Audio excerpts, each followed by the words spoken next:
गोविंद जय जय गोपाल जय जय।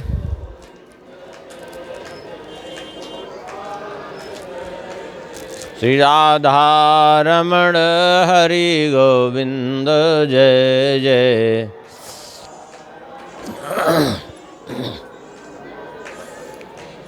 गोविंद जय जय गोपाल जय जय।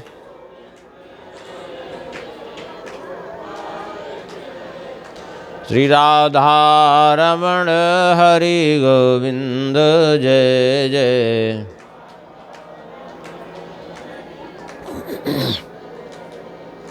श्री राम जय जय रघुवीर जय जय।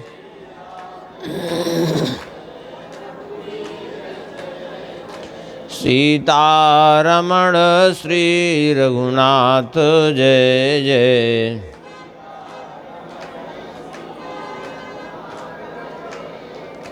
श्री राम जय जय रघुवीर जय जय।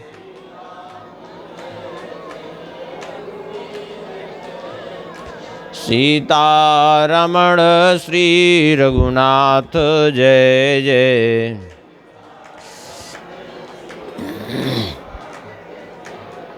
श्री वृंदावन बिहारी लाल की जय।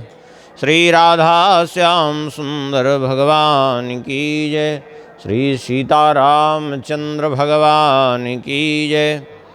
श्री सिद्धि सदन बिहारी बिहारणी जी की। श्री कनक भवन बिहारी बिहारणी जी की। श्री हनुमान जी महाराज की जय। श्री तीर्थराज प्रयाग की जय। श्री वेणी माधव भगवान की जय। श्री गंगा मैया की जय। श्री यमुना मैया की जय। श्री सरस्वती मैया की जय। श्री सद्गुरुदेव भगवान की जय।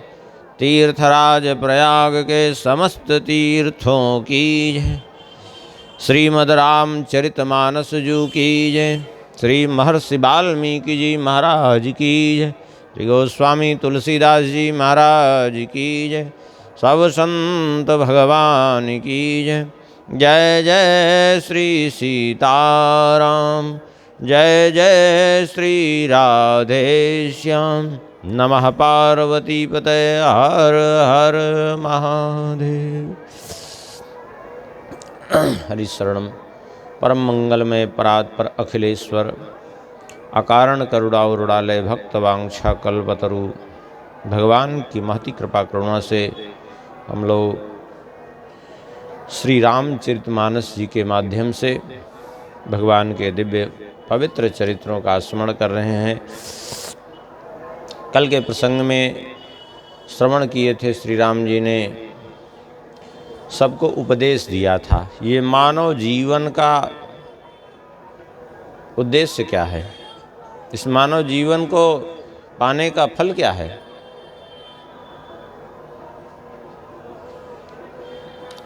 सभी थे, पूरे अयोध्यापुरवासी थे। श्री वशिष्ठ जी महाराज, ब्राह्मण, चारों भैया सब, और सभी अयोध्यापुरवासी सेवक सब थे। आगे जो है वर्णन कर रहे हैं। एक बार वशिष्ठ मुनि आए, जहाँ राम सुख धाम सुहाए। अति आदर रघुनायक कीन्हा, पद पखारी पादोदक लीन्हा। राम सुनहु मुनि कह कर जोरी, कृपा सिंधु विनती कछु मोरी। देखी देखी आचरण तुम्हारा, होत मोह मम हृदय अपारा। एक बार वशिष्ठ जी महाराज पधारे। एक बार वशिष्ठ मुनि आए, जहाँ राम सुख धाम सुहाए। श्री राम जी महाराज यहाँ विराजते थे। श्री राम जी के भवन में वशिष्ठ जी महाराज आए। श्री राम जी बड़े प्रसन्न हुए। प्रसन्न होकर के अति आदर रघुनायक कीन्हा, बड़े आदर क्या, गुरुदेव का विधिवत पूजन किया। पद पखारी पादोदक लीना, चरण पखार करके चरणामृत लिया। अच्छा, ये चरणामृत लेने की क्या परंपरा है, जरा विचार करिए। क्यों लिया जाता है चरणामृत, क्यों लिया जाता है? देखिए, इस शरीर में भगवान विष्णु का वास है चरण में, भगवान विष्णु का वास है चरण में, इसलिए उसका चरणोदक लिया जाता है। दूसरी बात यह है कि हमारे शास्त्रों में वर्णन है, सप्त सागर पर्यंतम तीर्थ स्नान फलम तु यत् गुरुपादपयोर्विंदो सहस्रांशेन तत्फलम। कहीं गुरुपादपयोर्विंदो शब्द भी है और पाठांतर में महत्पादपयो बिंदो, अर्थ लगभग मिलेगा, एक ही है। सप्त सागर पर्यंत अर्थात जहाँ तक समुद्र की पूरी सीमा है, सातों समुद्र की, वहाँ तक जितने भी तीर्थ हैं, सप्त सागर पर्यंतम तीर्थ स्नान फलम तु यत्, समस्त तीर्थों में स्नान का जो फल है, वह स्नान का फल गुरुपादपयोः बिंदो सहस्रांशेन तत्फलम। गुरुदेव हो अथवा कोई महापुरुष आ जाएं तो उनके चरणोदक के 1000वें अंश के बराबर होगा, समझ लीजिए। संपूर्ण तीर्थों में स्नान करिए एक और एक तरफ किसी महापुरुष के चरण पड़ जाएं और उसका चरणोदक ले लीजिए तो समस्त तीर्थों में स्नान का भी 1000 गुना फल प्राप्त हो जाएगा।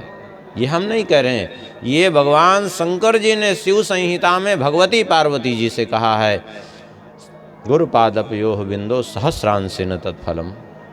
इसलिए जो है चरणोदक लिया जाता है। यद्यपि भगवान तो भगवान है, भगवान से बढ़ करके कोई नहीं है, लेकिन जगत को तो शिक्षा भगवान दे रहे हैं ना, क्योंकि यद यदा चरित श्रेष्ठ तत्तदेवेतरो जनाः, जैसा श्रेष्ठ जन आचरण करते हैं वही लोग अनुकरण करते हैं, इसलिए स्वयं भगवान भी वही करते हैं जो अनुकरण लोग कर सकें। तो भगवान श्री राम जी ने वशिष्ठ जी महाराज का बिल्कुल चरण पखारा है और चरणोदक लिया है। उसके बाद जो है श्री वशिष्ठ जी महाराज कहते हैं, राम सुनहु मुनि का कर जोरी, कृपा सिंधु बिनती कछु मोरी, देखी देखी आचरण तुम्हारा, हो तो मोह मम हृदय अपारा। हे प्रभु, हाथ जोड़ करके वशिष्ठ जी ने कहा, हे कृपा सिंधु, हे श्री रघुनाथ जी, मेरी एक विनती है। ये कभी कभी आपके इन आचरणों को देख करके, आपके इन चरित्रों को, इन लीलाओं को देख करके मेरे मन में मोह हो जाता है, मेरे हृदय में अपार मोह प्रकट हो जाता है। क्यों? क्योंकि महिमा अमित वेद नहीं जाना, मैं कही भांति कहूँ भगवाना। जिसकी महिमा को, जिनकी अनंत महिमा को स्वयं वेद भी वर्णन करने में असमर्थ हैं, वे भी नहीं जानते। नेति नेति कह करके शांत हो जाते हैं। नेति नेति, अच्छा एक बार नेति नहीं, 2 बार नेति, जहाँ भी आएगा 2 बार नेति। ये 2 बार नेति का क्या मतलब है? दोनों का अर्थ अलग अलग है। नेति नेति इति माने अंत भी होता है और इति माने इस प्रकार भी होता है, समझ लीजिए इस बात को। नेति अर्थात ना इति, अंत नहीं है, अर्थात इतना ही नहीं है भगवान का की महिमा, इतना ही उनका चरित्र नहीं है। और दूसरे नेति का न इति, ऐसा ही है ऐसा नहीं कहा जा सकता। भगवान का चरित्र जैसा कहा जा रहा है सेम ऐसा ही हो, ऐसा नहीं कहा जा सकता, बल्कि उनकी लीला तो अगाध है, वो और भी तरह से है। माने ऐसा ही है अथवा इतना ही है, ये दोनों बातें नहीं हैं। हे प्रभु, मैं आपकी महिमा का भला क्या वर्णन करूं। मैंने जो है, यद्यपि ये उपरोहित्य कर्म अत्यंत निंदित कर्म है। क्यों? क्योंकि बुद्धि को खराब करने वाला कर्म है। उपरोहित्य कर्म अति मंदा, वेद पुराण स्मृति कर निंदा। क्यों? क्योंकि परिग्रह जो है ये पाप को आमंत्रित करता है, सीधी बात। जिसका भी दान ले रहे हैं, जिससे कुछ ले रहे हैं, जिसका करते, उपरोहित्य कर्म क्या करता है? बोले उपरोहित्य कर्म से यजमान के पाप को भी ग्रहण करना पड़ता है। हाँ,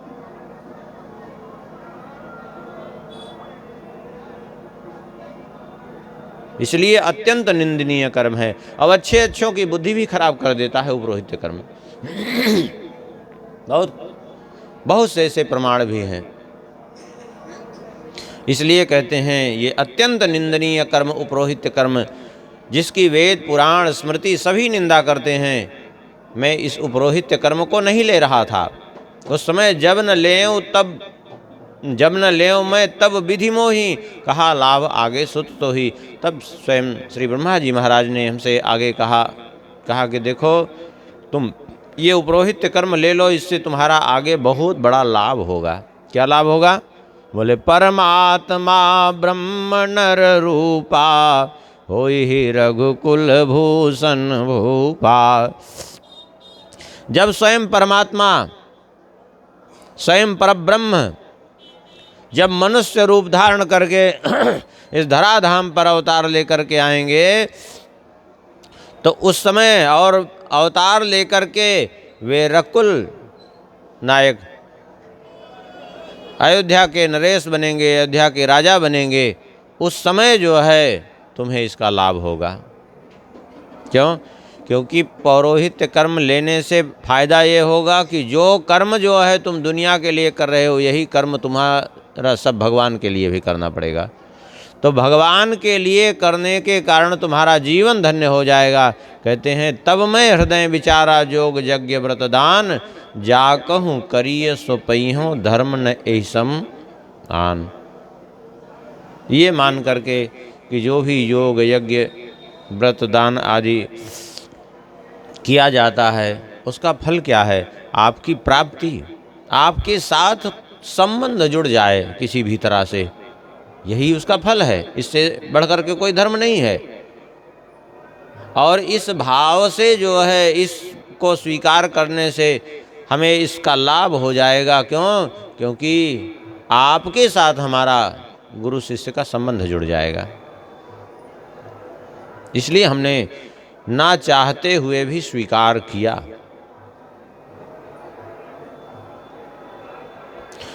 संबंध की बड़ी महत्ता है, लेकिन संबंध व्यवसाय न हो बन जाए। आजकल जैसे, अब कहने में फिर थोड़ा सा लोगों को अन्यथा लग सकता है, लेकिन सच्चाई यही है।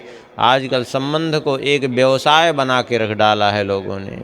नाम तो है कि हम राम जी के संबंधी हैं और काम सब ठीक उठ पटांग, ऐसा नहीं।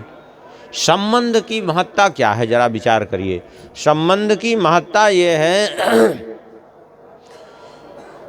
कि बिना कुछ किए, बिना किसी प्रयास किए सहज में भगवान से प्रेम हो जाना, ये संबंध की महत्ता है।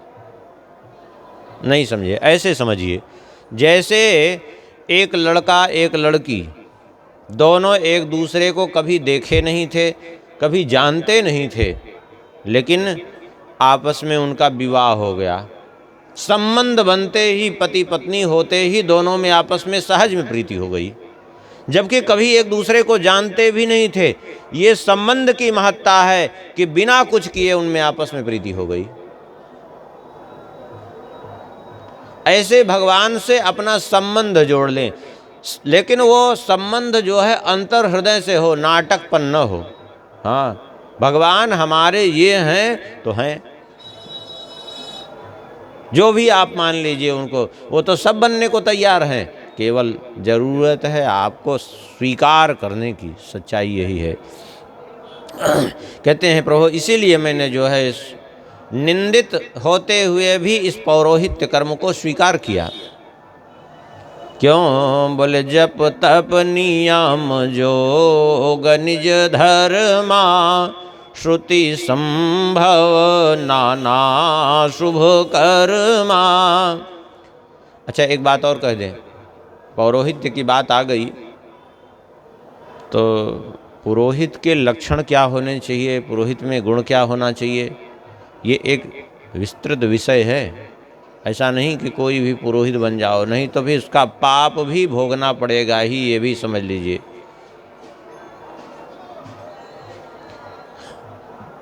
पौरोहित्य किसी को अपना पुरोहित बनाने के पहले और पुरोहित बनने के पहले यदि कुछ चाहिए जानकारी तो महाभारत में एक उपाख्यान है, पांडवों का और चित्ररथ गंधर्व का संवाद। पांडवों का और चित्ररथ गंधर्व का संवाद। ये उस समय है जब लाक्षागृह से निकल करके पांडव जा रहे थे, रास्ते में चित्ररथ गंधर्व से भेंट हुई है। तो वो जो दिव्य संवाद है उसमें कई श्लोकों में पौरोहित्य की जो है बड़ी महिमा का वर्णन, माने पौरोहित्य की जीवन में कितनी आवश्यकता है, पुरोहित की कितना जो है उसका महत्व है, इसका भी वर्णन किया गया है। पुरोहित के लक्षण क्या होना चाहिए, उनमें कैसी जो है स्थिति उनकी होनी चाहिए, वो सब उसमें वर्णन किया गया है। बहुत अच्छे ढंग से वर्णन किया है, चित्ररथ गंधर्व ने पांडवों को समझाया है। अब वो पहले सोच समझ ले, उसके बाद फिर विचार करे कि हम पुरोहित बनने लायक हैं कि नहीं हैं। और जो जिसको बनाना है उसको भी विचार करना चाहिए कि ये जो है ये लक्षण इसमें विद्यमान है कि नहीं है, तब तो बनावे, और नहीं तो नहीं।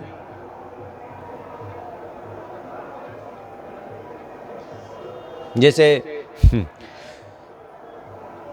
परम पूज्य श्री गणेश दास भक्तमाली जी से किसी ने कहा कि दीक्षा की गुरु मंत्र देने की कोई विधि है क्या? अरे बोले हाँ एक विधि है। बोले क्या? बोले माला ले ले और जप करना चालू करे। पहले एक माला विचार पूर्वक चिंतन पूर्वक जप करे।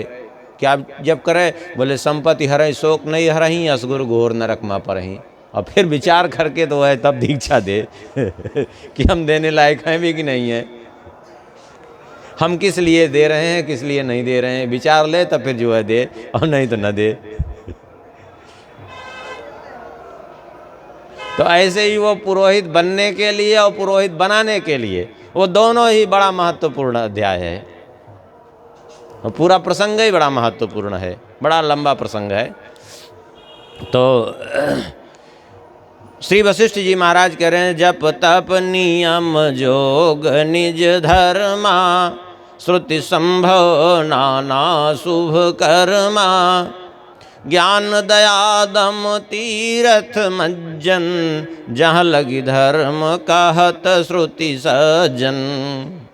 जितने जप तप नियम योग और वर्णाश्रम के अनुसार धर्म का पालन, वेद विहित जितने शुभ कर्म हैं, ज्ञान है, दया है, दम माने इंद्रिय निग्रह है, और तीर्थ स्नान है, और जहाँ तक वेदों ने, जहाँ तक पुराणों ने, संत जनों ने धर्म का उपदेश किया है, आगम निगम पुराण अनेका पढ़े सुने कर फल प्रभु एका।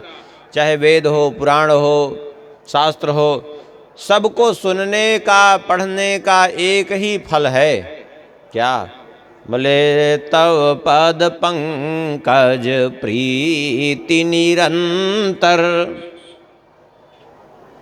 सब सब साधन कर याह फल सुंदर। सबका एक ही फल है, आपके चरणों में प्रीति होना। यदि भगवान के चरणों में प्रीति नहीं हुई तो उसके लिए शास्त्रों ने कहा केवल श्रम एव ही केवलम, केवल व्यर्थ श्रम मात्र हुआ है, बाकी कुछ भी नहीं हुआ है।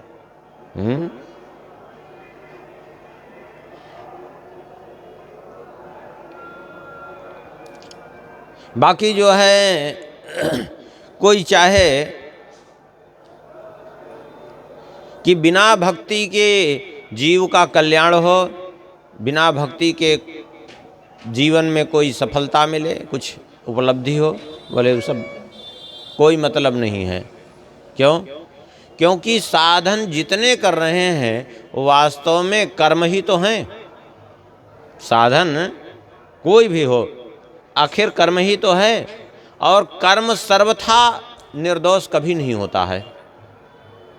अब यह है कि किसी में ज़्यादा दोष होता है, किसी में कम, लेकिन सर्वथा कर्म निर्दोष नहीं हो पाता।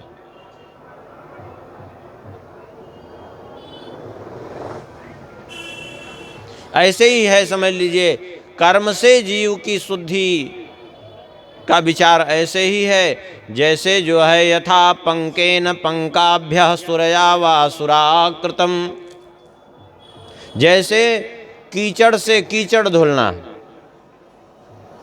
और मदिरा से अपवित्र पात्र को मदिरा से धुल करके शुद्ध करने की चेष्टा करना। इसी को गोस्वामी जी ने यहाँ अनुवाद कर दिया, छूटे मल की मलही के धोए, घृत की पाओ कोई बारी बिलोए। अभी कपड़ा गंदा हो, ज़्यादा उसमें खूब कीचड़ लग गया हो, अब आपको धुलना है और छोटा सा गड्ढा हो जिसमें भैंस लौट करके तुरंत निकली हो, हाँ, अब जाके उसमें धुलिए, फिर देखिए वो धुलेगा क्या, साफ होगा क्या? अरे कभी नहीं साफ होगा, जल भी तो गंदा ही है, कोई मतलब नहीं निकलेगा उसका। जैसे जल को दिन रात भी कोई मथे तो उसमें क्या घी निकलेगा क्या? नहीं निकलेगा। ऐसे ही जिस प्रकार से जो है कीचड़ से कीचड़ नहीं साफ होता कभी भी, जिस प्रकार से पानी को मथने से चाहे जितना प्रयास करे घी कभी नहीं निकलता, ऐसे ही प्रेम भगति जल बिनु रघुराई, अभियंतर मलक बहु न जाई। बिना प्रेम भक्ति रूपी जल के ये अब जो आभ्यंतर मल है, अर्थात अंतर की जो वासना रूपी मल है, ये कभी नहीं दूर होगा, चाहे कुछ भी कर लीजिए।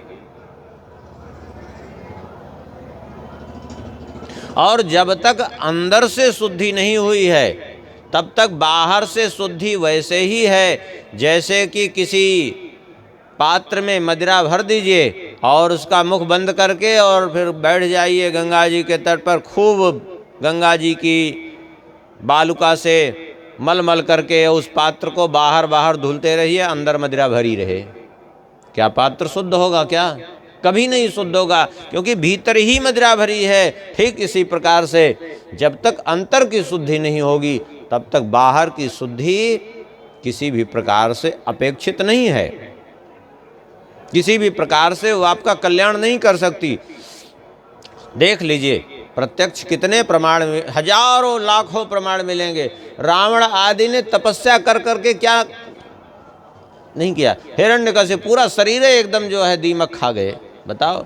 लेकिन तपस्या तो किया, लेकिन भक्ति नहीं थी अंतर में, तो वो तपस्या से बाह्य शुद्धि ही तो दिखी। शरीर जो है एकदम पूरा बदल गया तपस्या करते करते, हाँ, एक तरह से नवीन शरीर ब्रह्मा जी के द्वारा प्राप्त हो गया, लेकिन अंतर की शुद्धि नहीं हुई। क्यों? क्योंकि बिना भगवान की भक्ति के अंतर की शुद्धि होती नहीं। यदि अंतर की शुद्धि हुई होती तो फिर वरदान प्राप्त करने के बाद उत्पात ही क्यों करता हो, है कि नहीं?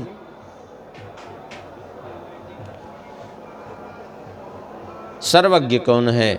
सोई सर्वज्ञ तज्ञ सोई पंडित। वही सर्वज्ञ है, वही तज्ञ, तज्ञ माने तत्वज्ञ, वही सर्वज्ञ है, वही तत्वों का ज्ञाता है। तत्व क्या है? बोले उसी तत्व को ब्रह्मेति परमात्मेति भगवान इति शब्दते, चाहे ब्रह्म कहिए, चाहे परमात्मा कहिए, चाहे भगवान कहिए, उसको जानने वाला वही है तत्वज्ञ। और पंडित, पंडित माने यहाँ पंडित जाति विशेषक विशेष के लिए नहीं कहा जा रहा है, सद असद विवेचनी बुद्धि पंडा, सा पंडा बुद्धि यस्य संजायते सा पंडितः। सद असत का विवेचन करने वाली, सत असत का जिसको ज्ञान हो, उस बुद्धि का नाम है पंडा। वह पंडा बुद्धि जिसमें उत्पन्न हो जाए, पंडा बुद्धि जिसमें प्रतिष्ठित हो जाए, उसको पंडित कहते हैं। तो सोई सर्वज्ञ तज्ञ सोई पंडित, और सोई गुण गृह विज्ञान अखंडित, वही गुणों का घर है और वही अखंड विज्ञान स्वरूप है, विज्ञानवान है। और दक्ष सकल लक्षण जुत जोई सोई, जाके पद सरोज रति होई, वही चतुर है, वही समस्त शुभ लक्षणों से युक्त है। कौन? जिसका आपके चरणों में प्रेम हो जाए। यदि आपके चरणों में प्रेम नहीं हुआ तो सारा जो है, सारा साधन व्यर्थ है।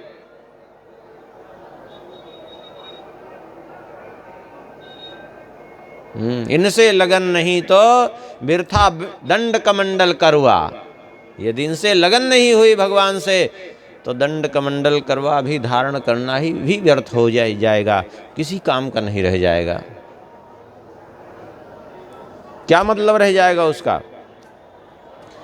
वशिष्ठ जी कहते हैं, हे प्रभु, सब आपसे कुछ मांगते हैं, आज मैं भी आपसे कुछ मांग रहा हूँ। आपसे तो ब्रह्मादि शिव जी, ब्रह्मा जी, नारद जी, सनकादि भी मांग करके गए। मैं मर्यादा के कारण कुछ कह ही नहीं पाता हूँ, क्योंकि गुरु बना बैठा हूँ। यहाँ आपकी लीला, जैसा आपने स्वीकार किया, हम भी वैसे बन गए, कुछ कह नहीं पाते। लेकिन आज कुछ मांग रहे हैं।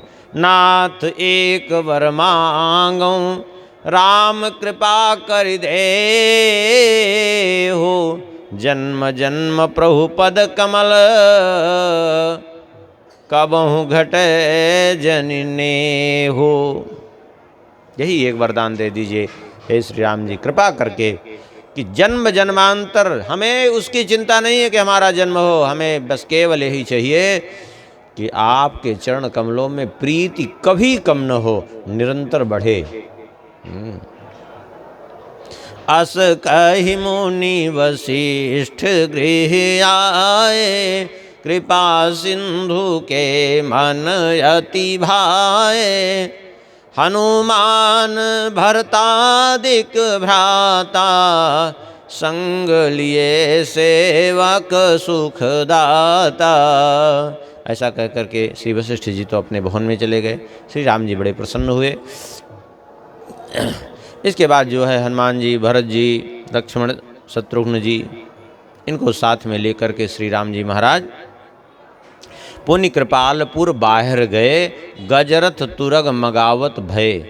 श्री राम जी नगर से बाहर गए, हाथी घोड़े रथ सब मंगवाए, और उनको देखकर श्री राम जी ने प्रशंसा की, और देख कृपा करी सकल सराहे, दिए उचित जिन जिन ते चाहे। जिसने जो कुछ चाहा वो सब प्रदान किया श्री राम जी ने। हरन सकल प्रभु हरन सकल श्रम प्रभु, श्रम पाई गए जहाँ शीतल अवराई। श्री राम जी महाराज के साथ सब गए। सबने सोचा कि श्री राम जी को थोड़ा विश्राम मिल जाए, तो एक आम्रवाटिका थी, वहाँ पर पहुँचे, और वहाँ जाकर के सुंदर शीतलता थी। उस अमराई में, आम्रवाटिका में जो है, भरत जी ने भरत दीन निज वसन डसाई, अपना वस्त्र, उत्तरीय वस्त्र भूमि पर बिछा दिया, और श्री राम जी महाराज उस पर आसीन हुए। अब सभी भाई सेवा करने लगे। मारुत सुत तब मारुत करई, बपुस पुलक बपुस लोचन जल भरई। हनुमान जी महाराज जो है हवा कर रहे हैं, नेत्रों में अश्रु भरा हुआ है, प्रेम के अश्रु। क्यों? हनुमान जी के समान बड़भागी कौन है? हनुमान सम नहीं बड़भागी, नहीं को राम चरण अनुरागी। क्यों? हनुमान जी के समान क्यों बड़भागी नहीं है? कोई राम जी का अनुरागी क्यों नहीं? बोले गिरिजा जा सुप्रीति सेवकाई, बार बार प्रभु निज मुख गाई। जिसकी प्रीति, जिसकी सेवा की, निष्ठा को स्वयं भगवान ने अपने मुख से बार बार बखान किया हो, उनका तो कहना ही क्या है। अभी ये सब हो रहा था, सभी भाई सेवा कर रहे थे, हनुमान जी पंखा कर रहे थे। उसी समय ते ही अवसर मुनि नारद आए कर तलवीन, गावन लगे राम कल कीरति सदा नवीन। आकर के श्री राम जी का गुणगान करने लगे, जो कैसे बोले नित्य नवीन चरित्र। श्री राम जी का चरित्र नित्य नवीन ही रहता है। भगवान का चरित्र पुराण, पुराण क्यों कहते हैं? क्योंकि पुराना होते हुए भी जो नवनवायमान हमेशा प्रतीत हो, उसको पुराण कहते हैं। देखिए भगवान का चरित्र नित्य नवीन कैसे रहता है। चरित्र वही आप पढ़ते हैं बार बार, सुनते हैं बार बार। आप एक तरह से अगर इसको सामान्य घटना यदि मान लें, सामान्य घटना नहीं है, यदि सामान्य घटना को देखें तो आप सुबह का अखबार शाम को आप नहीं पढ़ सकते। क्यों? वो घटना आपने सुन ली, अब दोबारा इच्छा नहीं होगी। पढ़ ली, अब दोबारा इच्छा नहीं होगी पढ़ने की। किसी से कुछ सुन लिया कि हाँ वहाँ अमुक घटना हुई, अब दोबारा उसको सुनने की इच्छा नहीं होगी। तो घटना थी, सुबह की घटना शाम को, आज की घटना कल सुनने की इच्छा नहीं होगी। लेकिन ये चरित्र देखिए कितना प्राचीन है, लेकिन फिर भी बार बार सुन रहे हैं और नया नया रस मिल रहा है। क्यों? क्योंकि नित्य नवीन रहता है। यही भगवान की लीला है, नित्य नवीनता रहती है। जितनी बार भगवान को आप देखिए उतनी बार ये लगेगा कि अभी इसके पहले हम नहीं देखे थे स्वरूप, इसके पहले नहीं देखे थे। क्योंकि भगवान के स्वरूप में नित्य नवीनता रहती है, प्राचीनता कभी होती ही नहीं है। इसीलिए भगवान श्री सुखदेव जी ने कहा श्री भगवान का स्वरूप कहते हैं कैसे? बोले नित्योत्सवम न त्रिपुर दृशि भी पिबंतो नार्यो नरास्य मुदिता कुपिता निमेश्च। नित्योत्सवम माने नित्य नवीन उत्सव के समान सुखदाई है। ऐसा कभी देखा ही नहीं था और कभी तृप्ति देने वाला नहीं। न त्रिपुर दृश्य भी पिबंत्यो, जो इस रूप को देखते हैं कभी उनकी तृप्ति नहीं होती, चाहे वो पुरुष हो अथवा स्त्री हो, किसी के लिए भी भगवान के स्वरूप को देखते हैं। यद्यपि रोज देख रहे हैं, हमेशा देख रहे हैं, लेकिन फिर भी नित्य नवीन प्रतीत होता है। और पलकें भी झपकती हैं तो भी कष्ट होता है। निमि जी के ऊपर की व्यर्थ में पलक गिरा रहे हैं। ये है भगवान के स्वरूप की विशेषता। नित्य नवीन चरित्र गाने लगे। मामवलोकय पंकज लोचन कृपा बिलोकनि सोच विमोचन नील तामरस श्याम काम हरि हृदय कंज मकरंद मधुप हरि जातु धान बरोथ बल भंजन मुनि सज्जन रंजन यघ गंजन हुसुर शशि नव वृंद बलाहक असरन शरण दीन जन गाहक। ये स्तुति नारद जी कर रहे हैं अपने ढंग से। यह प्रभु आप जो है मेरी ओर माम अवलोकय पंकज लोचन, हे कमल नयन आप मुझ पर कृपा भरी दृष्टि से देखिए और कृपा भरी दृष्टि से देख करके मुझे निहाल कर दीजिए। आप तो नील कमल के समान श्याम वर्ण हैं, कामदेव के शत्रु महादेव जी के हृदय में नित्य निरंतर वास करते हैं। राक्षसों की सेना को, उनके बल को तोड़ने वाले हैं और मुनियों और संत जनों के लिए सदा सर्वदा जो है आनंद देने वाले। हे प्रभु ब्राह्मण रूपी खेती के लिए आप मेघ स्वरूप हैं। आप जो है शरणहीनों को भी शरण देने वाले हैं। अपने बल से पृथ्वी का भार हरण किया आपने, खरदूषण विराध आदि का संहार किया। रावण के शत्रु, सबको सुख देने वाले हे राजाओं में श्रेष्ठ श्री राम जी महाराज, आपकी जय हो, जय हो। इस प्रकार से स्तुति की है। और स्तुति करके प्रेम सहित मुनि नारद वरनि राम गुणग्राम, शोभा सिंधु हृदय धरी, गए जहाँ विधि धाम। भगवान की स्तुति करके चले गए विधाता ब्रह्मा जी के पास ब्रह्मलोक। भगवान भोलेनाथ कहते हैं, गिरिजा सुनहु बिसद आह कथा, मैं सब कही मोरी मति जथा, रामायण सत कोटि अपारा, श्रुति सारदा नवर ने पारा, राम अनंत अनंत गुणानी, जन्म कर्म अनंत नामानी, जलसी कर मही रज गनि जाही, रघुपति चरित नवरनि सिराही।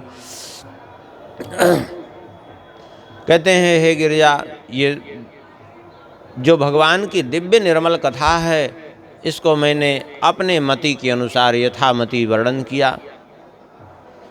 यहाँ ये कहने का तात्पर्य भगवान शंकर जी का है पार्वती जी से कि हे पार्वती जी, मैंने ये जो कथा वर्णन की है, कोई ऐसा मत समझ लेना कि मैं श्री राम जी के संपूर्ण मर्म को जानकर वर्णन कर रहा हूँ। जैसा थोड़ी बहुत मति मुझे है मिली, उस हिसाब से। अब सोचिए, भगवान शंकर जी स्वयं ये बात कह रहे हैं कि मैं जो है अपनी मति के अनुसार जो कुछ वर्णन कर पाया कर दिया। अब बड़ी विचित्र बात यह है कि आजकल लोग, जिनको कुछ नहीं आता, वो मर्मज्ञ बने हैं। हाँ, मानस मर्मज्ञ, और क्या क्या जो है लिख देते हैं। पूरी उपाधियाँ सब फेल हो गई हैं एकदम। पता नहीं कौन कौन सी उपाधि लग जाती है, हमारी तो आज तक समझ में नहीं आया। भैया, मानस के मर्म को कौन, भगवान के मर्म को कौन जान सकता है? कोई नहीं जान सकता। सोई जाने जेहि देहु जनाई, जितना वो जनाना चाहें, जितना वो कहलाना चाहें, उतना जान सकता है। उसके अतिरिक्त तो कुछ भी नहीं जान सकता। सच्चाई है, स्वयं भगवान शंकर जी जिनके हृदय में निरंतर भगवान का वास है, यहाँ तक कि उनके साक्षात स्वरूप ही हैं एक तरह से। शिवस्य हृदय विष्णु, विष्णुस्य हृदय शिवः, शिवाय विष्णु रूपाय शिव रूपाय विष्णुवे। वे भी कहते हैं, मैं संपूर्ण रूप से राम जी के चरित्र के मर्म को नहीं समझ सकता हूँ, मैंने अपनी मति के अनुसार कहा है। क्यों बोले, और रामचरित्र का पूरा वर्णन भी नहीं कर सकता, कह रहे हैं, क्योंकि रामायण सत कोटि अपारा, श्रुति सारदा न वर्णे पारा। रामायण सत कोटि अपारा, सैकड़ों करोड़ है, अपार है। सतकोटि कहने के बाद भी रुके नहीं, अपार कह दिया, जिसका कोई पारावार नहीं है। स्वयं वेद भी नहीं वर्णन कर सकते, सरस्वती जी भी नहीं वर्णन कर सकते जिनके गुणों का।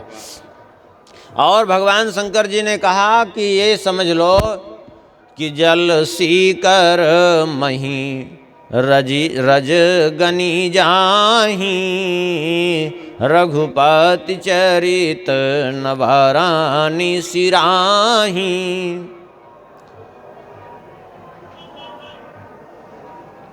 सीकर माने होता है एक सींक उठाइए और सींक को जल में डाल करके सींक उठा दीजिए, बाहर करीजिए, जल में डालिए और सींक बाहर निकालिए।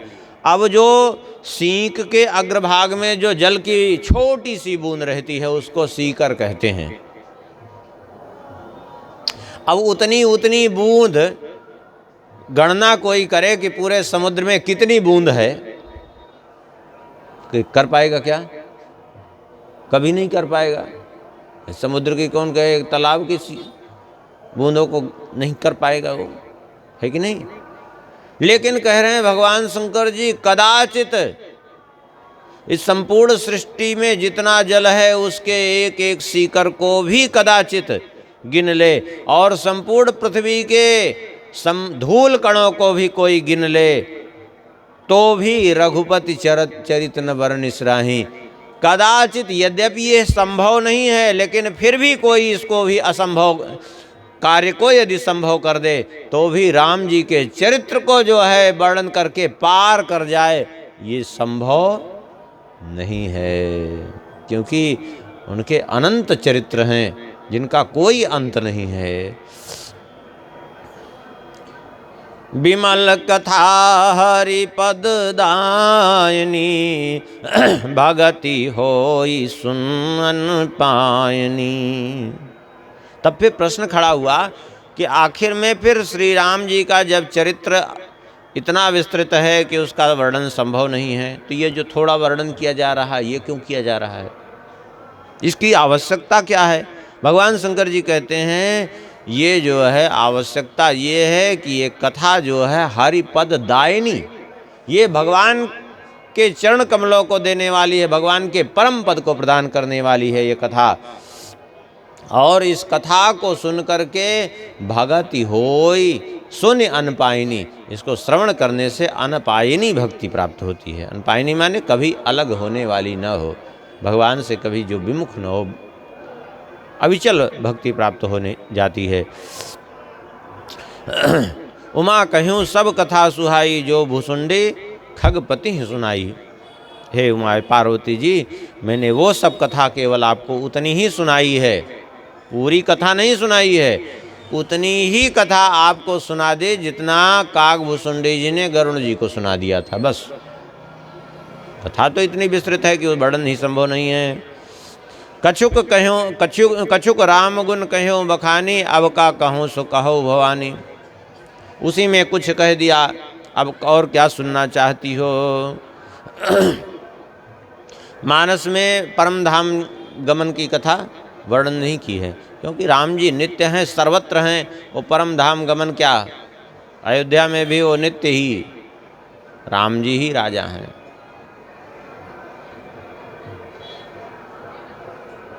जिनके अंदर भक्ति हो आज भी राम जी सर्वत्र उसको मिल जाएंगे। गोस्वामी जी को मिले कि नहीं इसी कलयुग में, हाँ? तो कहते हैं मैंने जो है अपनी कुछ वर्णन कर दिया राम जी के गुणों को, अब क्या सुनना चाहती हो। सुन करके पार्वती जी बड़ी प्रसन्न हो गई, बड़ी विनम्र भाव से कहा, धन्य धन्य मैं धन्य पुरारे, सुनि गुण भव सुनि न्यु राम गुण भव भय हारी। हे प्रभु, आपके द्वारा इस कथा को सुन करके मैं धन्याति धन्य हो गई। तुम्हारी कृपा कृपायतन अब कृतकृत्य नमो, जान्यु राम प्रताप प्रभु चिदानंद संदो। नाथ तवान शशि श्रवत कथा सुधा रघुवीर, श्रवण पुटन मन पान करे नहीं अघात मति धीर। हे प्रभु, आपकी कृपा से अब हमारा मोह संपूर्णतया निवृत्त हो चुका है, मैं कृतकृत्य हो चुकी हूँ, क्योंकि राम जी के प्रभाव को हमने जान लिया। और आपके मुख से जो आपके मुख चंद्र से जो अमृत टपक रहा है, उसको अपने कानों के माध्यम से पान करके तृप्ति नहीं हो रही है। क्यों? बोले राम चरित जे सुनत अघाही, रस विशेष जाना तिन नाही। जीवन मुक्त महामुनि जेऊ, हरि गुण सुनहि निरंतर तेऊ। श्री राम जी के चरित्र को सुनकर के जो तृप्त हो जाएं कि अब तो बहुत हो गया, उन्होंने रस जाना ही नहीं, उनको रसास्वादन प्राप्त ही नहीं हुआ, समझ लीजिए। अरे जो जीवन मुक्त महापुरुष हैं, बड़े बड़े महामुनि हैं, जो ध्यान समाधि लगाने वाले, वे भी निरंतर भगवान के गुणों का श्रवण करते रहते हैं। और एक बहुत बड़ा गुण इसमें ये भी है, अगर भव सागर पार करना चाहता है तो भव सागर चाह पार जो पावा, राम कथा ता कहाँ दृढ़ नावा। विषयन कहाँ पुनि हरि गुण ग्रामा, श्रवण सुखद अरु मन अभिरामा। यदि भाव सागर से पार करना चाहता है तो बोले तब भी कथा सुनो। क्यों? क्योंकि ये राम कथा भाव सागर के लिए मजबूत नौका है। नौका पे कोई बैठ जाए तो पार होगा कि नहीं? पार होगा। और खड़ा रहे तो पार होगा, और सो जाए तो पार हो जाएगा। नौका जहाँ जाएगी हो जाएगा।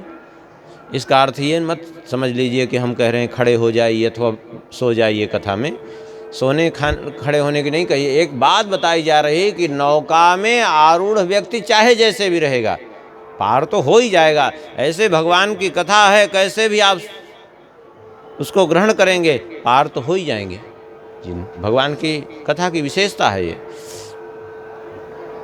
और जो विषयी पुरुष हैं उनको बोले उनके लिए भी अच्छी है ये कथा। क्यों? क्योंकि उनके लिए कानों के लिए अत्यंत सुखद है। हाँ, मन को प्रसन्न करने वाली है ये कथा। कहीं ना कहीं उनको भी कुछ न कुछ ऐसा रस मिलता रहता है।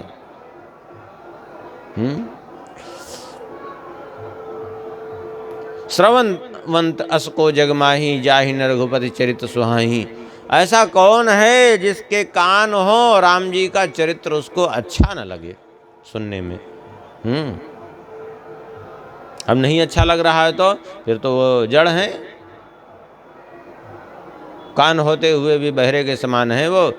ते जड़ जीव निजात्मक घाती, जिन्हें न रघुपति कथा सुहाती। वे जिनको राम जी की कथा नहीं अच्छी लगती वे मूर्ख हैं। ऐसे जीव केवल आत्महत्यारे हैं, निजात्मक घाती। हरि चरित्र मानस यह गावा, सुनि मैं नाथ अमित सुख पावा। तुम जो कही यह कथा सुहाई, काग भुसुंडी गरुण प्रति गाई।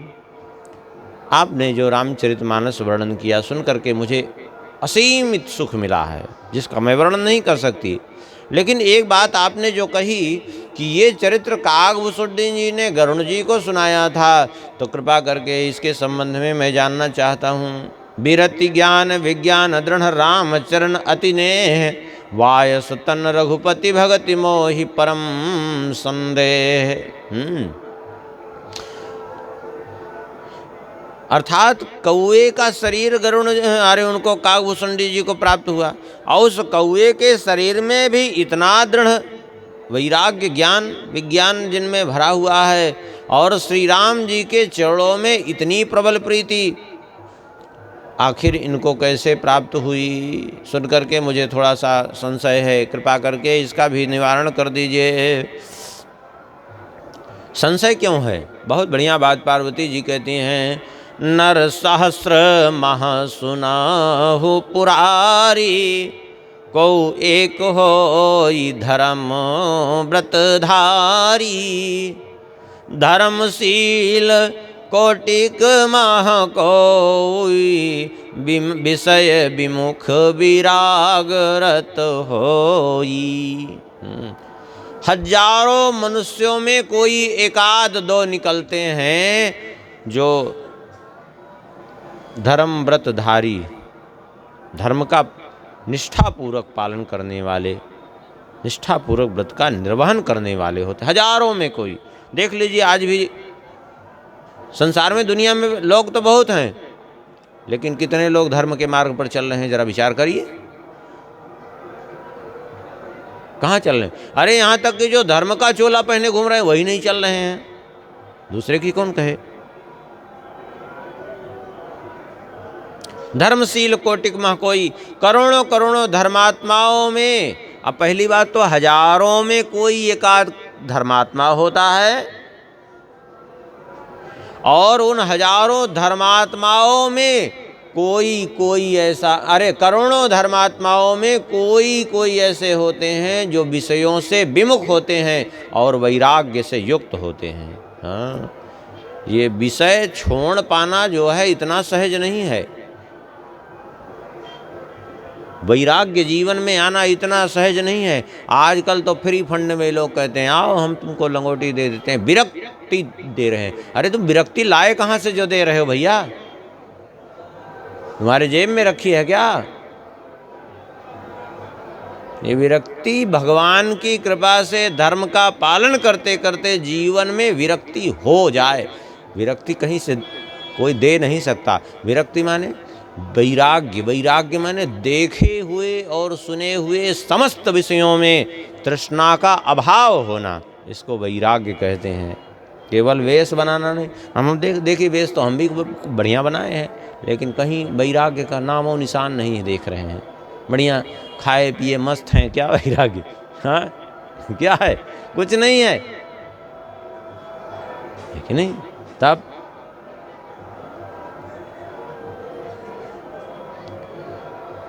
और वैराग्यवान जो हों, करोड़ों वैराग्यवानों में भी कोटि विरक्त मध्य श्रुति कहई, सम्यक ज्ञान सकृत को लहाई।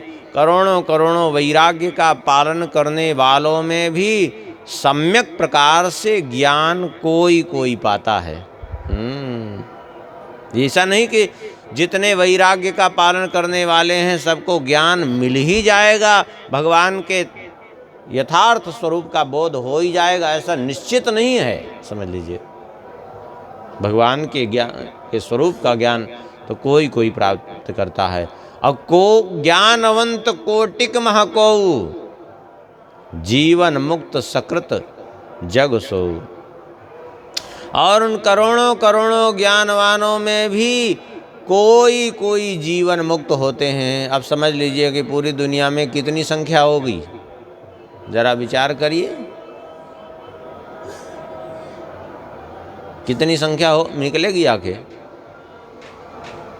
बिल्कुल गिनी चुनी संख्या निकलेगी। हाँ,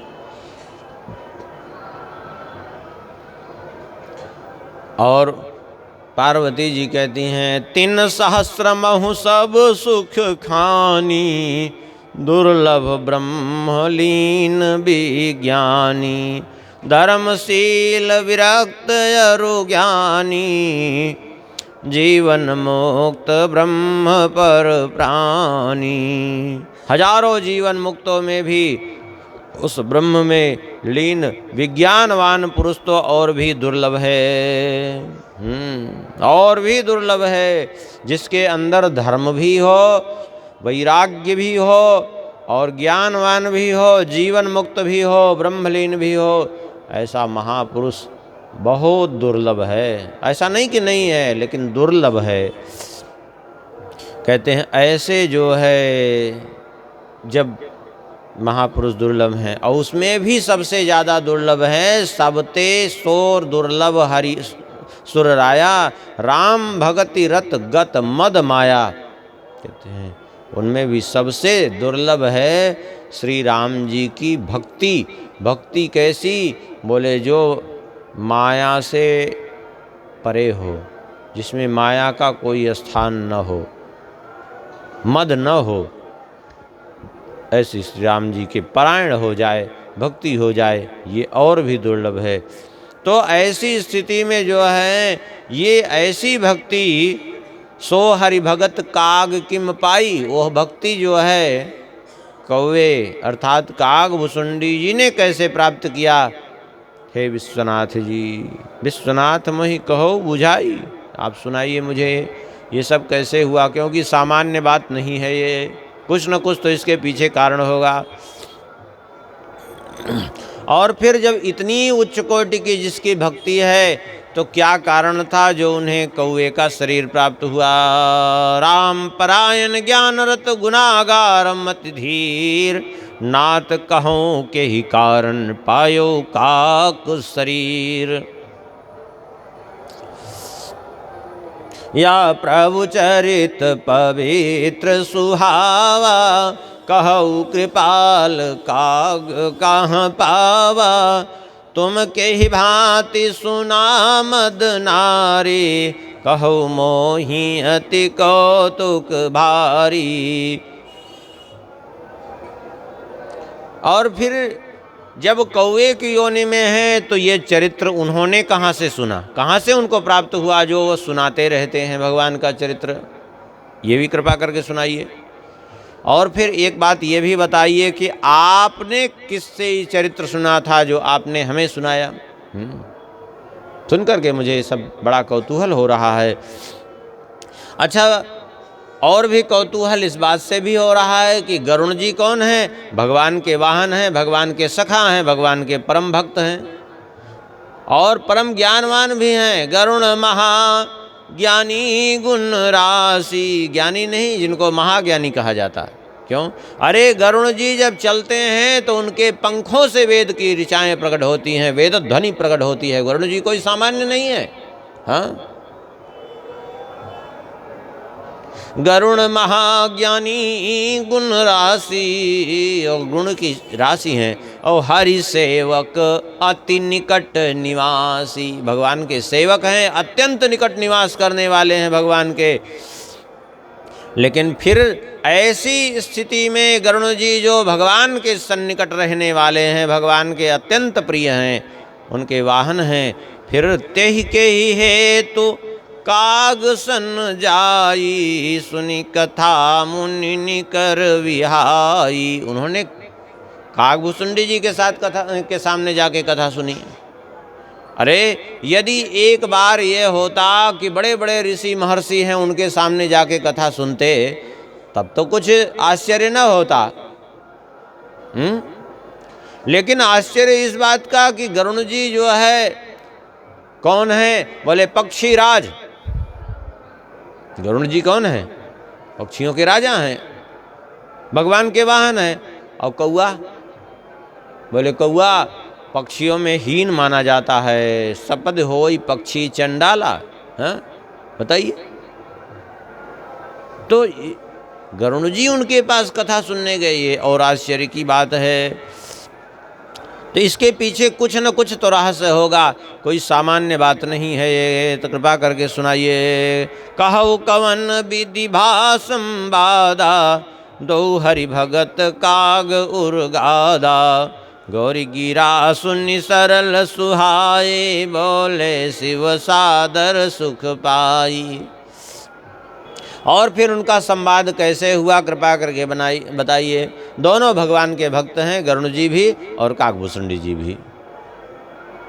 सुन करके पार्वती जी के वचनों को बड़े प्रसन्न हुए भगवान भोलेनाथ और बड़े सुख का अनुभव करते हुए कहने लगे, धन्य सती पावन मति तोरी, रघुपति चरण प्रीति नहीं थोरी, सुनहु पुनीत सुनहु परम पुनीत इतिहासा, जो सुनि सकल लोक ब्रह्मनासा, उपजई राम चरण विश्वासा, भवन निधि तर नर विनहि प्रयासा। कहते हैं धन्य हो पार्वती तुम, क्योंकि श्री राम जी के चरणों में तुम्हारा अनुराग है।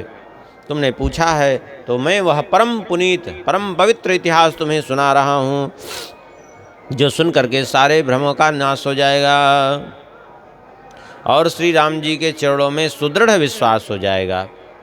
और उसको सुनने से मनुष्य सहज में भाव सागर पार कर जाएगा।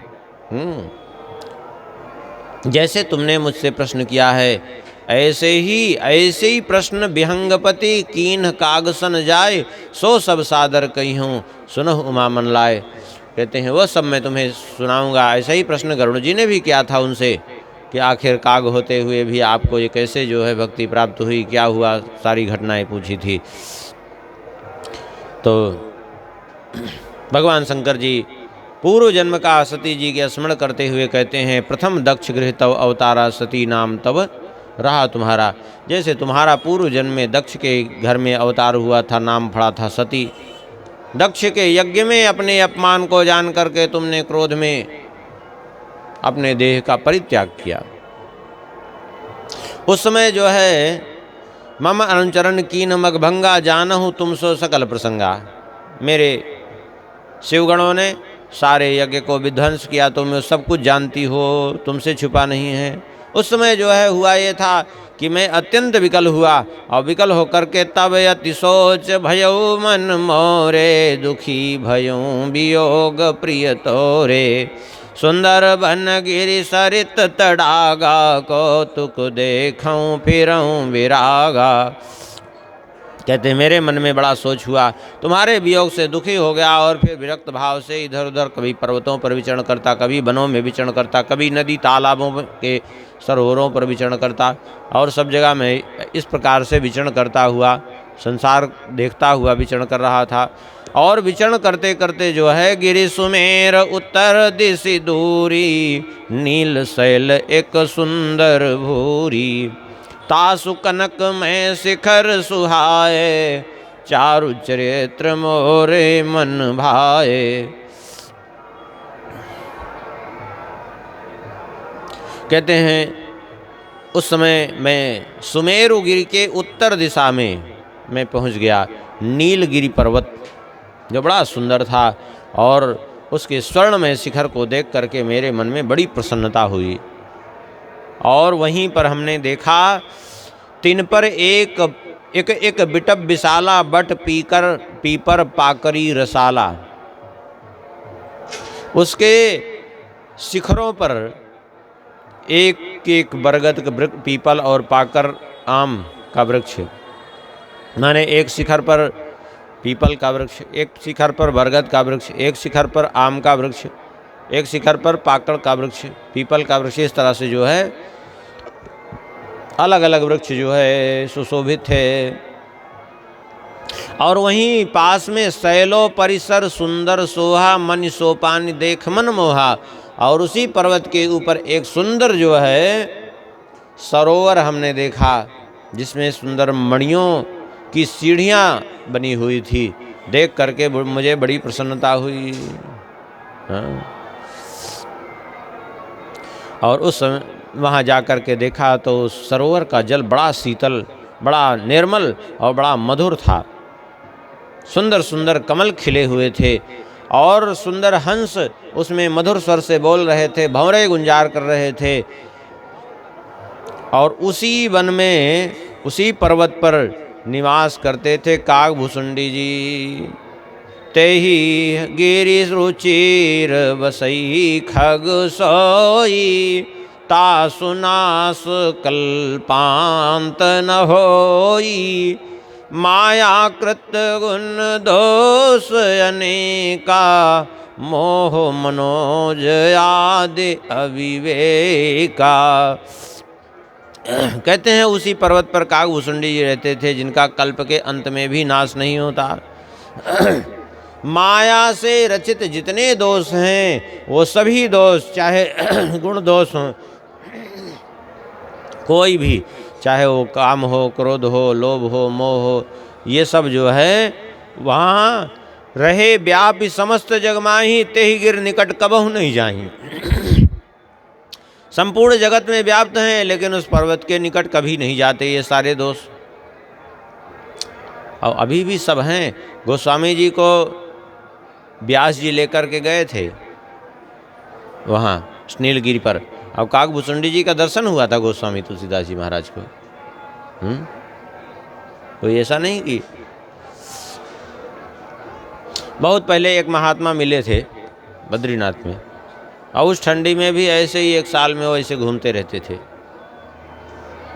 एक बार वो बताए, कहे कि जो है अब तो भारत की सीमा पड़ जाती है, कि एक बार जो है जाने का प्रयास कर रहे थे, वो सैनिक लोग तो जाने नहीं देते उधर।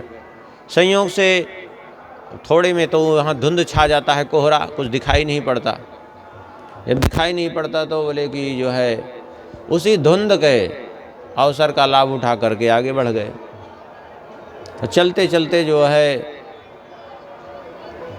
पहुँचे तो बोले, उन्होंने कहा कि कागभूषुंडी जी को तो हमने नहीं देखा, लेकिन हमने देखा कि एक पर्वत पर जैसा वर्णन है मानस में, पीपल का विशाल वृक्ष, बरगद का विशाल वृक्ष, अलग अलग उस पर आम का विशाल वृक्ष, वो सब वर्णन है। कहते हैं वहाँ वो सब कुछ था, लेकिन और दोपहर के समय जो है जैसे ही अपराह्न वेला प्रारंभ होती है कुछ ही देर में, जैसे मान लिया 1:30-2 बजे के समय, 1 बजे के बाद एक ही वृक्ष के नीचे सभी पक्षी, वहाँ के आसपास के जितने पक्षी हैं, वो बता रहे थे, स्वयं कहे कि सब इकट्ठे हो जाते हैं और सब एक ही दिशा में मुंह करके बैठते हैं।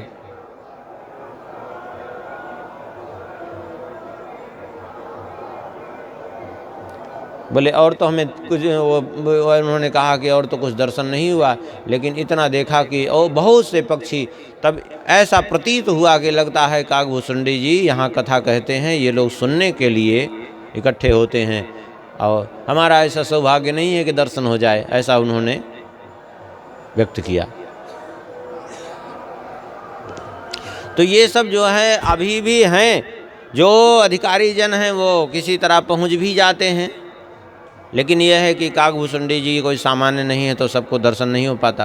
गोस्वामी जी को तो हुआ था, गोस्वामी जी कोई सामान्य नहीं थे और वेदव्यास जी महाराज साथ में लेकर के गए थे, इसलिए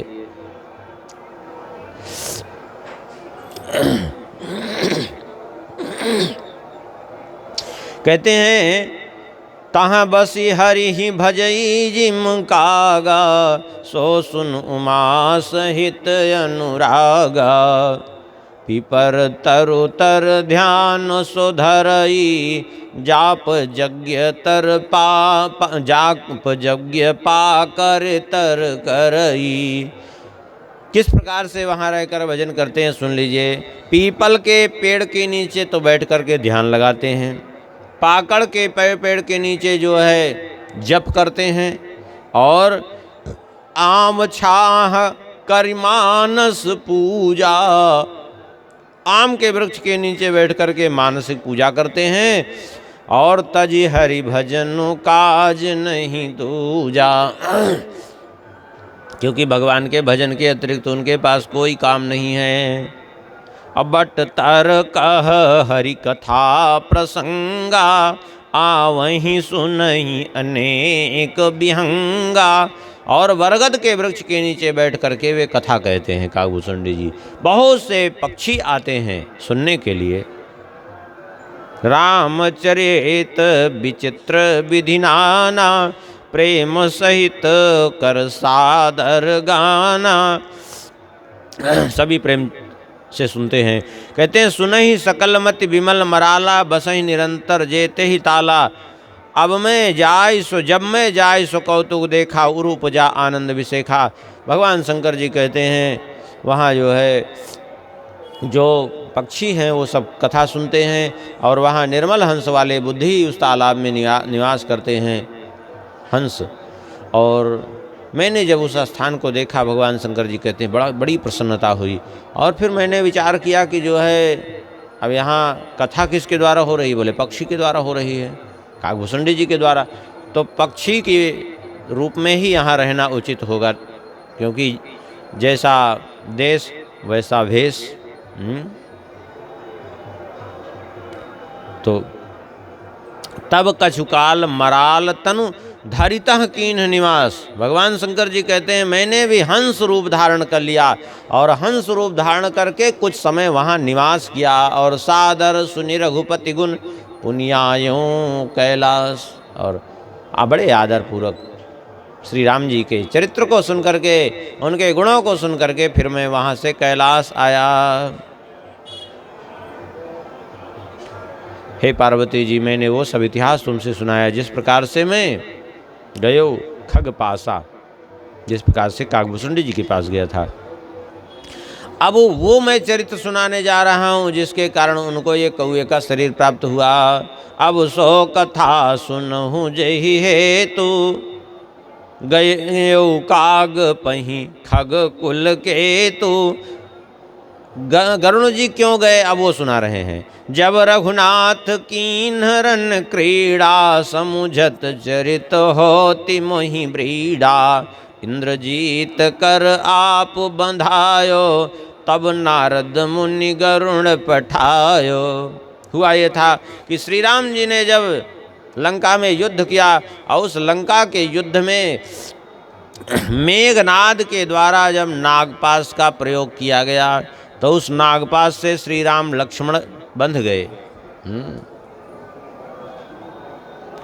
जब बंध गए और भी वहाँ सब बंधे हुए थे, उस समय जो है नारद जी ने गरुण जी को भेजा। तब नारद पुनि गरुण पठायो, बोले जाओ नागपाश का छेदन करो तुम। अब तो आए गरुण जी, नागपाश का छेदन किए। बंधन काट गयो उरगादा, उपजा हृदय प्रचंड विषादा। बंधन को काट करके चले तो गए, लेकिन हृदय में बड़ा दुख हुआ। क्या? बोले प्रभु बंधन समुझत बहु भांति, करत विचार उरग आराती। व्यापक ब्रह्म विरज बागीसा, माया मोह पार परमीसा। श्रोतार सुन्यु जग माही, देखूं सो प्रभाव कछु नाही। बंधन तो काट करके गए, लेकिन मन में बड़ा दुख हुआ। आखिर क्या यही परब्रह्म परमात्मा है? मैंने सुना था कि साक्षात परब्रह्म परमात्मा का इस धराधाम पर अवतार हुआ है। साक्षात परमात्मा है जो समस्त विकारों से रहित हैं, व्यापक हैं, वाणी के अधिष्ठात्री हैं और माया मोह से परे हैं, परमेश्वर हैं। क्या ये वही हैं? उन्हीं का अवतार हुआ है? भला बताइए कैसे संभव है? क्यों? क्योंकि हमने कोई प्रभाव नहीं देखा इनका। कैसे? बोले जग भव बंधन ते छूटहि, नर जप जाकर नाम। खरव निशाचर बांध्यो, नाग पास सोई राम। कैसी विचित्र बात है कि जिनके नाम लेने से, राम नाम का उच्चारण करने से जीव भवबंधन से मुक्त हो जाता है, उनको एक सामान्य राक्षस ने कैसे बांध लिया नागपास में? हाँ? जो अपने एक अंश रूप से, विष्णु रूप से शेष नाग की सैया पर शयन करते हैं। भला बताओ उनको कोई सामान्य नाग कैसे बांध सकता है कि नहीं? ये तो बातें नहीं समझ में आ रही है। कहीं ऐसा तो नहीं कि हमें भ्रम हो गया हो कि जो है ये भगवान है? नहीं, ये भगवान है कि नहीं है। अब ये हैं कि नहीं के चक्कर में बड़ा फंसा जीव। हाँ, ये हैं कि नहीं, ये बहुत समस्या में लोग, ये जहाँ मन में आया कि भगवान है कि नहीं, और उसमें फिर जीव उलझता जाता है। कभी भी जो है संदेह हुआ कि समस्या बढ़ी, है कि नहीं। सीधा सीधा जो है जीव तभी जो है इससे बच सकता है जब सीधा सीधा बिना तर्क के मान ले कि भगवान है। अच्छा, ये जो पूर्ण ज्ञानवान हैं वो तो सहज भाव से उनके मन में रहते ही है भगवान है। अच्छा, जो पूर्ण मूर्ख हैं वो भी जो है मान लेते हैं कि भगवान है, क्योंकि उनको कुछ सोचना ही नहीं है, जो कह दिया मान लिया। ये बीच में के जो गड़बड़ हैं, यही सब कुतर्क सूझता है इनको। हाँ। आजकल जैसे सभी भगवान पे प्रश्न चिन्ह उठाने लगते हैं कि नहीं भगवान, हैं कि नहीं। अरे भगवान तो हैं ही। अरे ये बात जो है तो निश्चित है भगवान है, लेकिन आज मनुष्य से अच्छे तो गधे हैं, वो भी मानते हैं भगवान है। मनुष्य नहीं मानता कि भगवान है और गधे मान लेते हैं भगवान है। आप कहेंगे गधा मान लेता है? हाँ, आप कभी गधे को देखिए। गधा क्या करता है? बोले गधे को आप जो है उसको थोड़ा सा आगे ठेल दीजिए, ऐसे मार्ग पर खड़ा हो, ऐसे मार्ग पर ठेल दीजिए जहाँ लंबी चौड़ी दीवार हो, रास्ता बंद हो।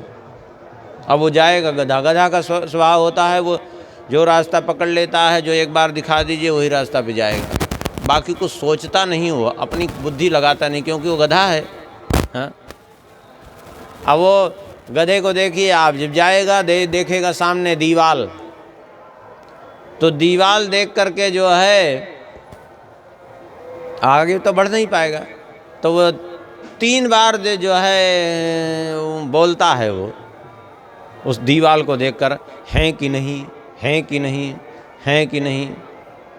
अब फिर ऊपर से नीचे तक दीवाल को देखेगा और दीवाल को देख करके फिर 3 बार बोलेगा, हैं हैं हैं। अब बताओ, गधा भी मानता है कि भगवान है कि नहीं, है कि नहीं, है कि नहीं, पहले पूछता है, उसके बाद स्वीकार भी कर लेता है कि जब ये सामने दीवाल खड़ी है तो दीवाल बनाने वाला भी कोई न कोई तो है, ये स्वीकार करता है। वो गधा मान लेता है और मनुष्य नहीं मानता। ये इसलिए ये गधा से भी गया गुजरा है जो नहीं मानता कि भगवान है। ये गधे से ज़्यादा इसकी स्थिति खराब है अगर ये मानता है भगवान नहीं है तो, समझ लीजिए। इससे अच्छा तो वो गधा ही ठीक है, कम से कम मानता तो है।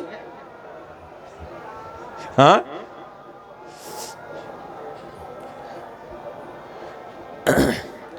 अब यही समस्या खड़ी हुई गरुड़ जी के सामने कि क्या ये भगवान हैं अथवा नहीं हैं, क्योंकि नागपाश में इनको एक राक्षस ने कैसे बांधा जिसके नाम से भव बंधन से जीव मुक्त हो जाता है।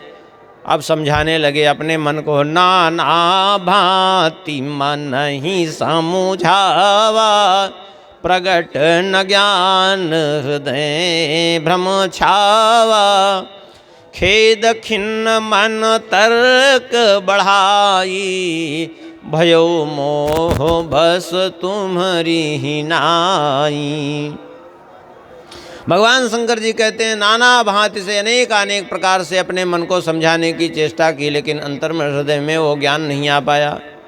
विभिन्न प्रकार के तर्क आने लगे और मोह के अधीन हो गए। उसी प्रकार से जैसे तुमको पिछले जन्म में सती रूप में हुआ था मोह।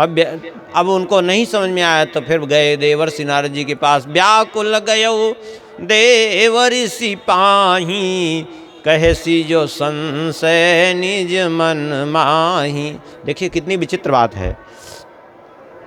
गरुड़ जी आए तो समस्त सर्पों का तो भक्षण कर गए गरुड़ जी, लेकिन ये संशय रूपी सर्प ने गरुड़ जी को ही ग्रस लिया। हाँ, बाहर के सर्प को गरुड़ जी ग्रस लिए, लेकिन संशय रूपी सर्प ने, संशय सर्प ग्रसे उर्गादा, आगे कहा भी है। संशय रूपी सर्प ने गरुड़ जी को भी ग्रस लिया और संशय के अधीन होकर गए नारद जी के पास और जो मन में संशय था सब कह दिया। तो सुन करके नारद जी को बड़ी दया लगी। सुन नारद ही लाग अति दाया, सुन खग प्रबल राम कै माया। नारद जी ने कहा, ये राम जी की माया बड़ी प्रबल है। जो ज्ञानिन कर चित्त अपहरई, बरी माया विमोह वश करही। जय बहु भांति न चावा मोही, सोई व्यापी विहंग पति तो ही। जिसने बार बार मुझे नचाया है, जो बड़े बड़े ज्ञानियों की ज्ञान नाम अपचेतांसी देवी भगवती ही सा बलादा कृष्ण मोहाय महामाया प्रेक्षति। जो बड़े बड़े ज्ञानियों के चित्त को बलात् अपहरण कर लेती है, बरबस जो है विवश कर देती है। जिसने बहुत बार मुझे भी नचाया है वही तुम्हें व्याप गई है माया। आपके अंदर क्या उत्पन्न हुआ है? नारद जी कह रहे हैं मोह नहीं उत्पन्न हुआ है, महामोह उपजा उर तोरे। महामोह। अब ये कहेंगे महामोह क्यों कह दिया भैया? मोह क्या है और महामोह क्या है? मोह कहते हैं ये शरीर को आत्मा मान लेना, शरीर को आत्मा मान लेना, शरीर को अपना स्वरूप मान लेना, यह है मोह। जैसे चोट लगी शरीर को, हम मानते हैं हमें चोट लगी, हमें नहीं चोट लगी, शरीर को लगी, यह है मोह। शरीर से संबंधित, शरीर को अपना मानना, उसमें आसक्त होना, इसको मोह कहते हैं। और महामोह क्या है? बोले महामोह कह रहे हैं महामोह उपजा उर तोरे। महामोह क्यों? बोले भगवान को ही मनुष्य मान लेना, ये महामोह हो गया।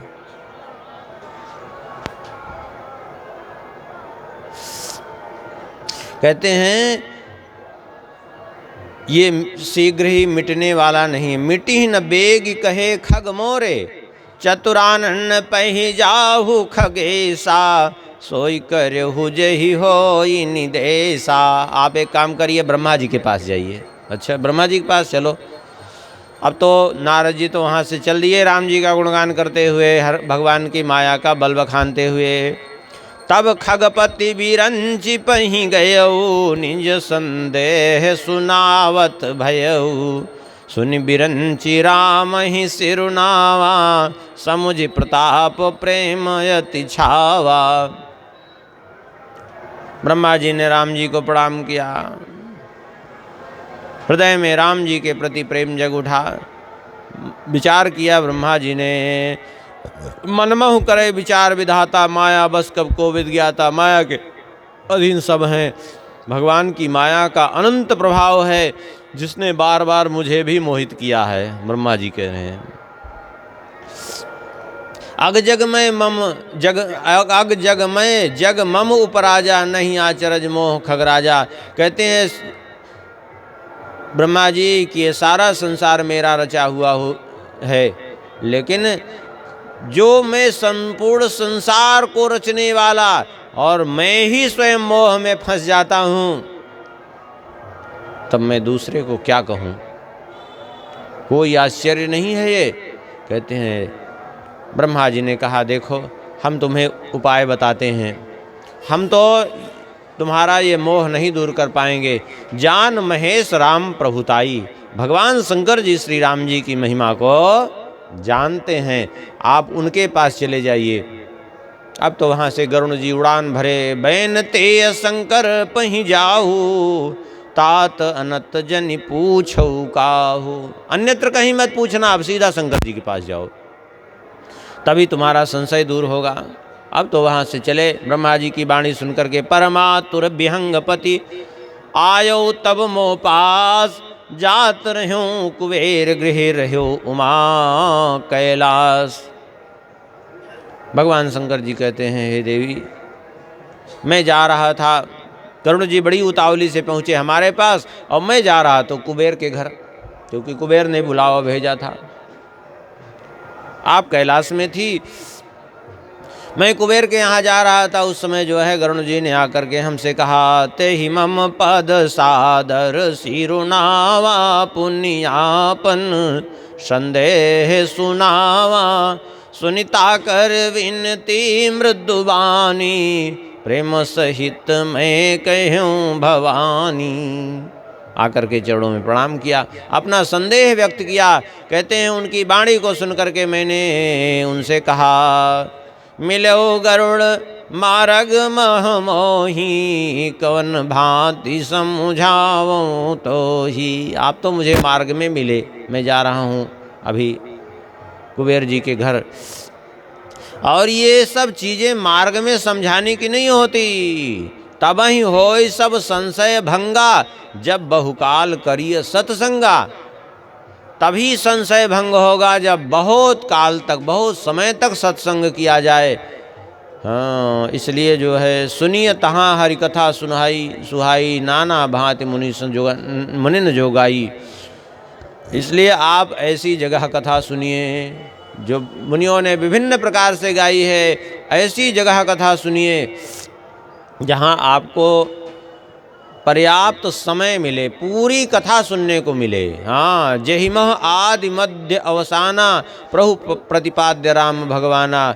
नित हरि कथा होत जहाँ भाई, पठवऊँ तहाँ सुनहु तुम जाई। एक काम करो, हम तुम्हें ऐसी जगह भेज देते हैं जहाँ नित्य कथा होती है। वहाँ कोई चक्कर ही नहीं है कि उनको जाना है कहीं, किसी का बुलावा, कुछ नहीं। नित्य कथा होनी है तो होनी है। हाँ,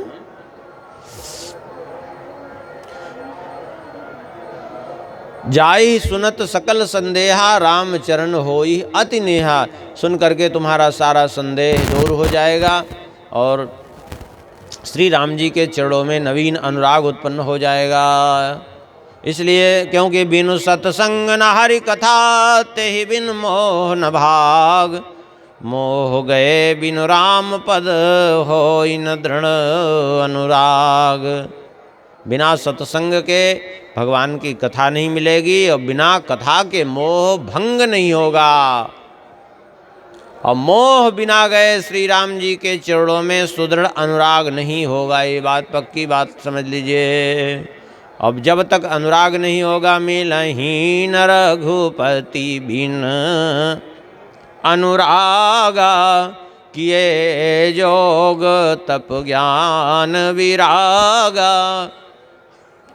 उत्तर दिशि सुंदर गिरि नीला, तहाँ रह काग भुसुंडी सुशीला।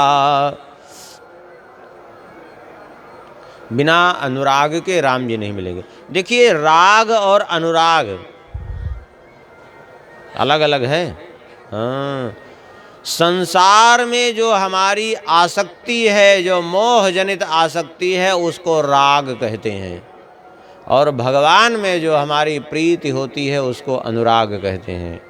और दोनों में अंतर क्या है? बोले दो में एक ही होगा, दोनों कभी नहीं होगा। या तो संसार में राग होगा या तो भगवान में अनुराग होगा। क्यों? क्योंकि दोनों के बीच में एक बड़ी मोटी दीवाल खड़ी है। क्या? बोले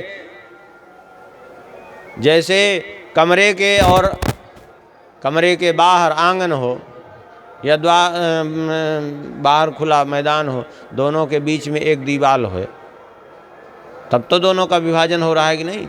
तो ऐसे राग और अनुराग के बीच में एक दीवाल खड़ी है, बिना वो दीवाल पार किए जो है नहीं आएंगे।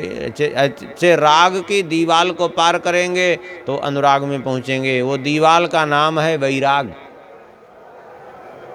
राग और अनुराग के बीच में, अर्थात जब तक जो है संसार के प्रति वैराग्य नहीं होगा तब तक भगवान में अनुराग नहीं होगा। कुछ भी कर लीजिए, और भगवान में अनुराग हो जाए तो संसार में राग होगा ही नहीं।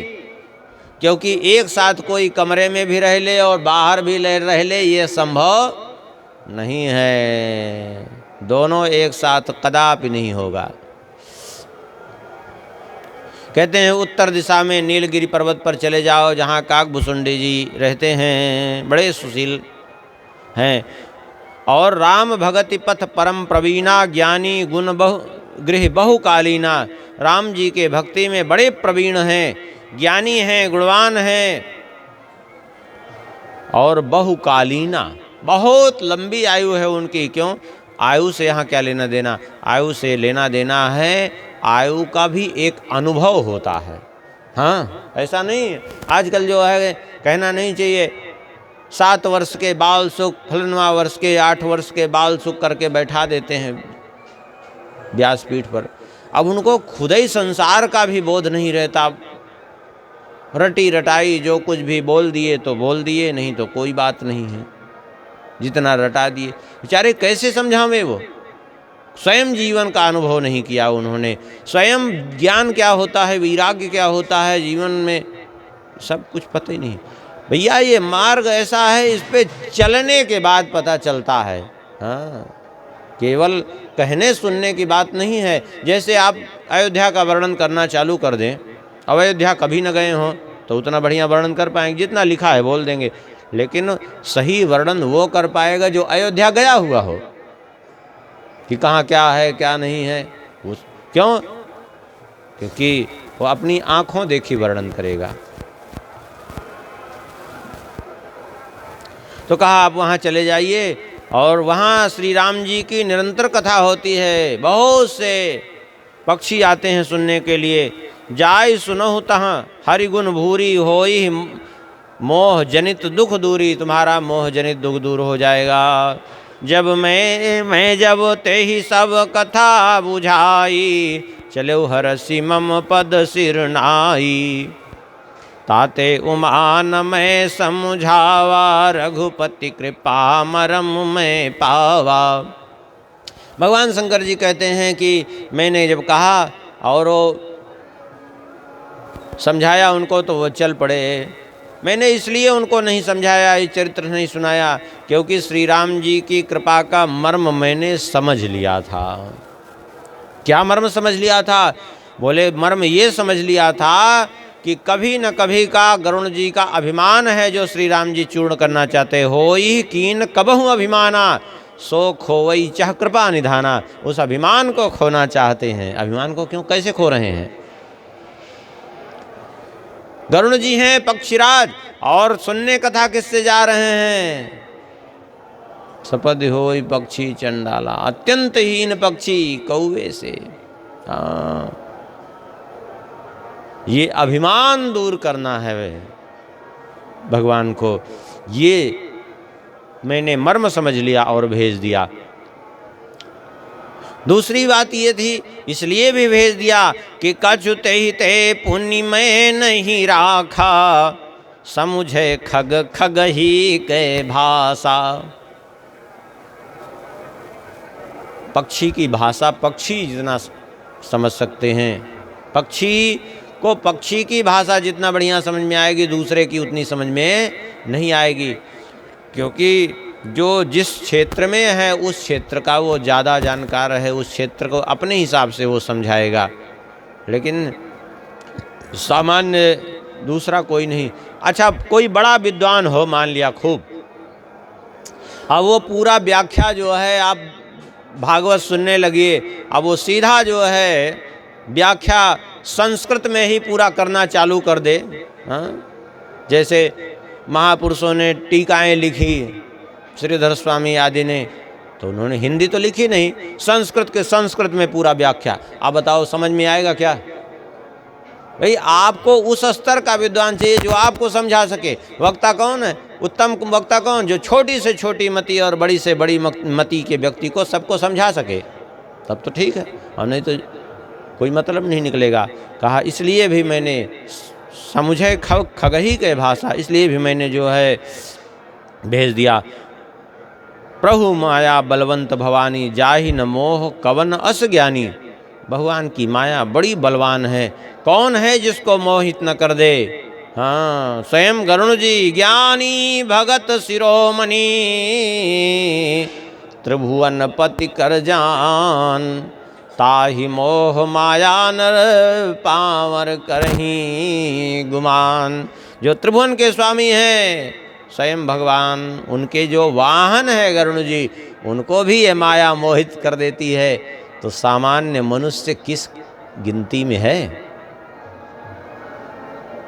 अब गरुण जी वहाँ से जो है चल दिए। अब गरुण जी वहाँ जाएंगे, फिर कथा कैसे सुनेंगे वो तो हम लोग अब आगे के प्रसंग में श्रवण करेंगे।